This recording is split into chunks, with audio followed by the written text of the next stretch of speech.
So when we're evaluating limits, the best way, the simplest way, is simply to plug the x value in to the function. So here, I want to find the limit as x approaches 1 of 2x squared minus 5. Well, if I just plug in that 1, what is the y value at this point? It's negative 3. So that means that's the limit.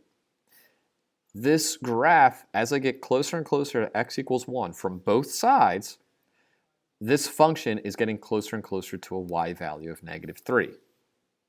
And that's great.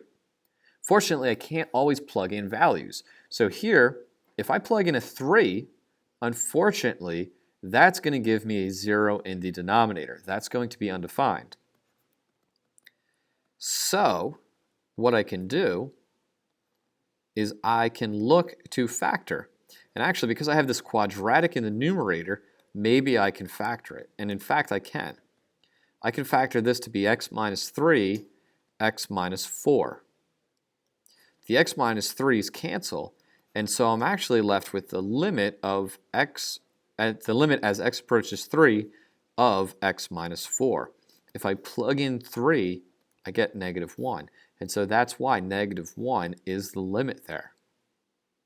Now, if you remember removable discontinuity, if we can remove this factor, that means that for this function, at the point x equals 3, there is a hole on the graph because I can remove this factor. But for limits, we're not too concerned about holes because limits aren't where the graph exists. It's where does the graph look like it's going to exist. Number 4, same situation. If I plug in a negative 3, I will have 9 minus 6, which is 3 minus 3. 0 in the denominator is no good. So I look to factor it. And I can factor that denominator into x plus 3 times x minus 1. Now, when I remove these factors, there still exists. Like we like to think of these factors canceling out and just nothing occurring. So we're not left with x minus 1 because x plus 3 divided by x plus 3 is 1 divided by 1. So we still have a 1 in the numerator. So now when I plug in negative 3, I'm left with 1 over negative 3 minus 1, which is negative 1/4. So the limit here is negative 1/4. Now the beautiful thing is, let's say you're not entirely sure, graph it.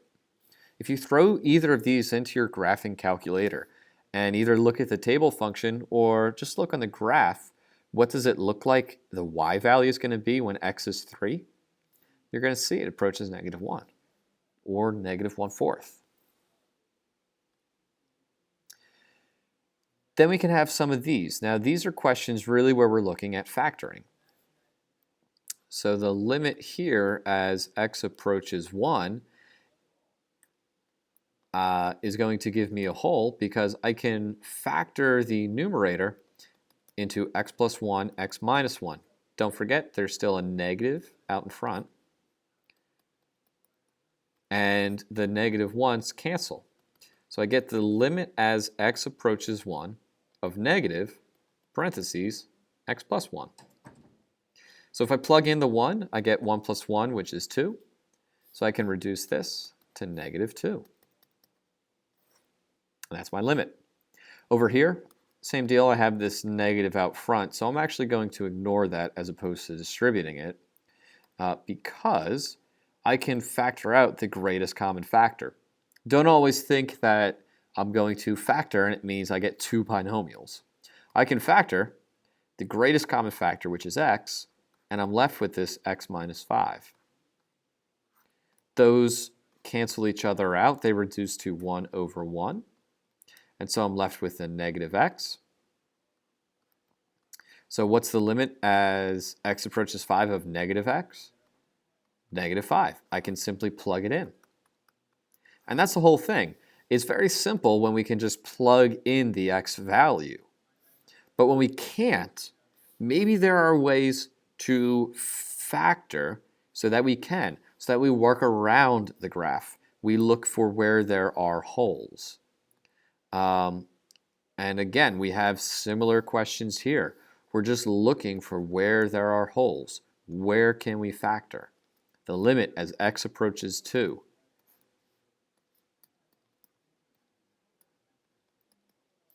Well, I can factor the numerator to x minus 2 times x plus 1. The x minus 2's cancel, and so I'm left with a negative x plus 1. If I plug in x is equal to 2, I get negative 3. If I plug in a negative 5, I can see that the denominator is going to be 0. So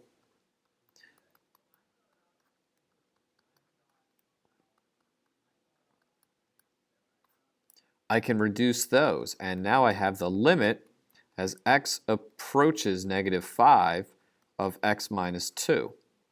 Well, this is going to give me negative 7.